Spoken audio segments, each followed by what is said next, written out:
In this presentation, we will learn about English learners and the identification process.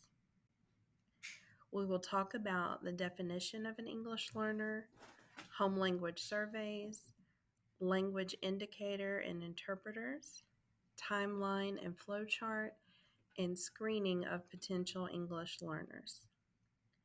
The definition of an English learner in Alabama, it is taken from federal regulations. The term EL refers to students whose primary language is other than English and whose level of U.S. proficiency is progressing to the level needed to participate effectively in U.S. mainstream classrooms. Under ESSA, an EL is anyone who is age 3 through 21 who is enrolled or preparing to enroll in an elementary school or secondary school, who was not born in the United States or whose native language is a language other than English, whose difficulties in speaking, reading, writing, or understanding the English language may be sufficient to deny the individual.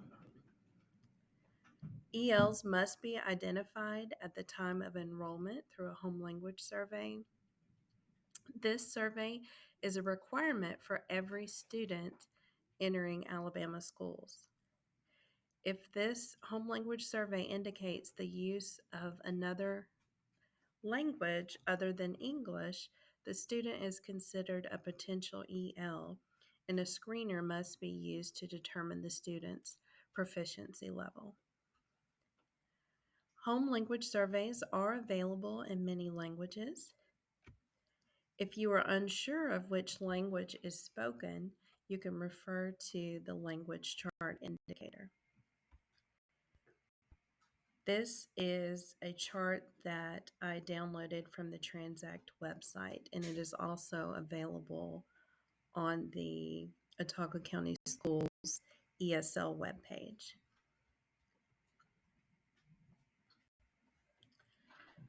Potential ELs who enroll during the summer or the first day of school must be assessed for English language proficiency within 30 days of enrollment. Potential ELs who enroll after the first day of school must be assessed within 10 days of enrollment. When all responses on the home language survey indicate that English is the only language used at home, then the student is considered an English-only speaker without the need for ESL services. If you take a look at the timeline and flowchart, a home language survey needs to be given to each student. If no is indicated, the home language survey is put into the student's cumulative folder.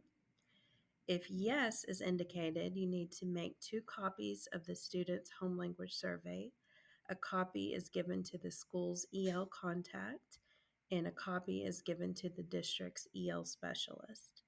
The original should be placed in the student's cumulative folder. EL contacts are the counselors at each of the schools.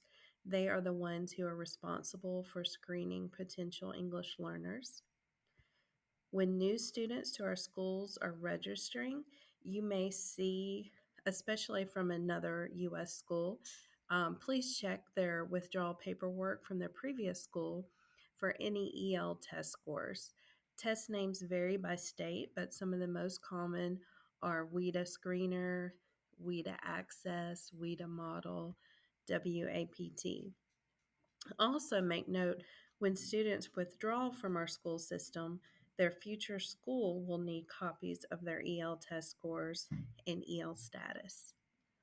As you are aware, our English learners are one of our protected groups, so you are to register them right away and guide them to any documents that they may be lacking upon registration.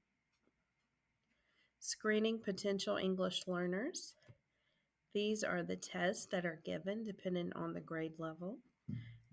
If it is a pre-K 4 through the first semester, of grade 1. At this time, they're given the WIDA screener for kindergarten.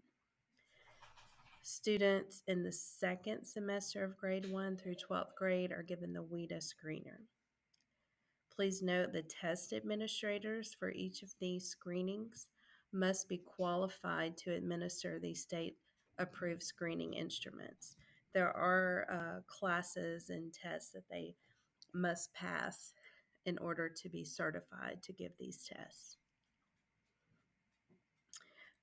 Based on the score that the student receives is whether they qualify as needing services or not.